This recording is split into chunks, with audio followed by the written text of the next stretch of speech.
అసాధ్యమనుకున్న కృష్ణా జలాలను కుప్పానికి తీసుకువచ్చిన చంద్రబాబు అపర భగీరథుడని ఎమ్మెల్సీ శ్రీకాంత్ అన్నారు.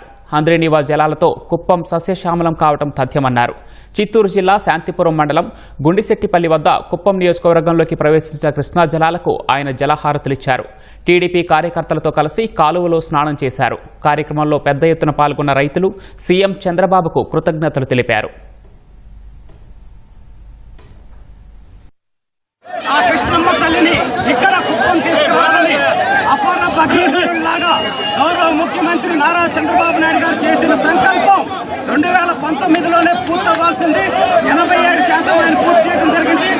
ఈ రోజు ఇక్కడ రైతుల జీవితాలు ఏ విధంగా బాగుపడిపోతున్నాయి, అలాగే ఇక్కడ తాగునీరు కానీ సాగునీరు కానీ ఎటువంటి ఇబ్బంది లేకుండా కుప్పం నియోజకవర్గంలో ఉన్న ప్రతి ఒక్క చెరువును నింపి రైతులను ఆదుకుంటున్న ఆపత్ బాంధవుడు అన్నదాత సుఖీభవ అని ఆశీర్వదిస్తున్న మా ముఖ్యమంత్రి